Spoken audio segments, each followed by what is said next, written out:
Hello, my name is Pedro Morales. I'm a teaching professor at the Math Department at the University of California, Santa Cruz, and this is Math Talk.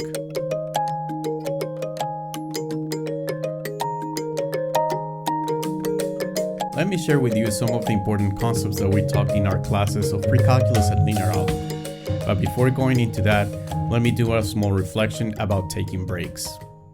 Taking breaks is something very important whenever we are learning. Our mind becomes tired and needs to rest in order to process concepts in a better way. It is much better to study for a period of time and then to take a short break than to study for hours and hours. It is very important to let our minds rest before we can process new information and we can retain it. So it is important to take breaks. How often do you take breaks? That's something important to keep in mind. Let me start this week with the ideas that we touched in precalculus. We talked about different types of models, from linear models, quadratic, and polynomials. And this past week, we talked about rational functions. We can think about rational functions as a generalization of polynomials. In other words, they retain most of the important properties that a polynomial have. We have different maxima and minima happen at the same time, and we also have local behavior around the roots. That means if a root crosses or bounces through the x-axis. But also we have the incorporation of a couple other important things. For example, we have asymptotes. We have vertical asymptotes and horizontal asymptotes.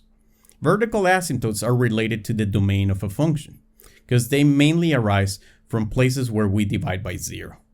Divide by zero is an undefined property. So that means that whenever we have a zero on the denominator, we'll have something that is undefined on the graph of the function. For this, we will have two different classifications. Whenever we have a cancellation of factors on the top and the bottom, we will have something that is called a removable discontinuity.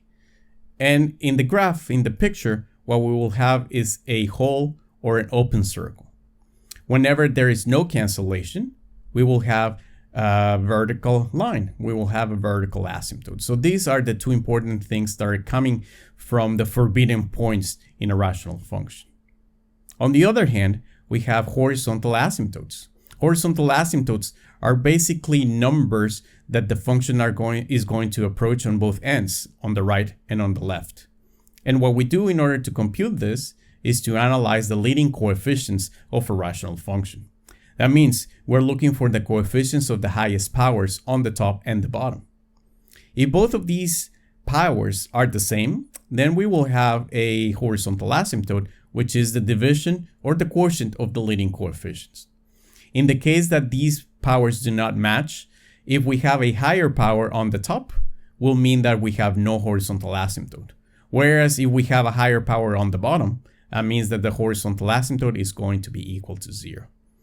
So the idea of rational functions generalize the usage of polynomials and will improve our way to model things. On the other hand, for linear algebra, we talked about the important concept of a linear transformation. Linear transformations are very important in a lot of different applications. We can think about calculus, for example, as being an application of linear transformations. The derivative and the integral are operators that are linear. Also in engineering, physics, and other sciences, we prefer to deal with linear systems because they transform in a very simple way. The two important properties of a linear transformation is that it transforms sums into sums and scalar multiplications into scalar multiplications. They behave in a very natural way. So the study of linear transformations becomes very important for whatever applications we have in mind.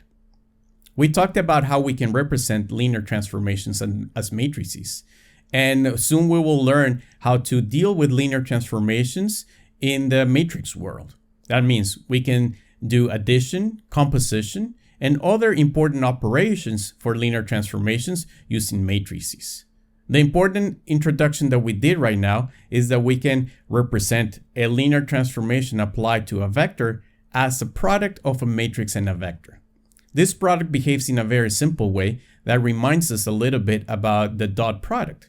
It's really just applying the dot product of the vector with each of the rows of the matrix.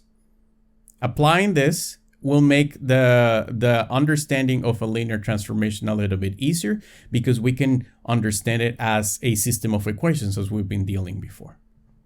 So these are the main ideas that we talk in our classes, Precalculus and Linear Algebra. I think that all of these ideas are making much more sense together as the quarter progresses. So thanks again for watching this. Thanks for keeping up, and I'll see you guys in the next time.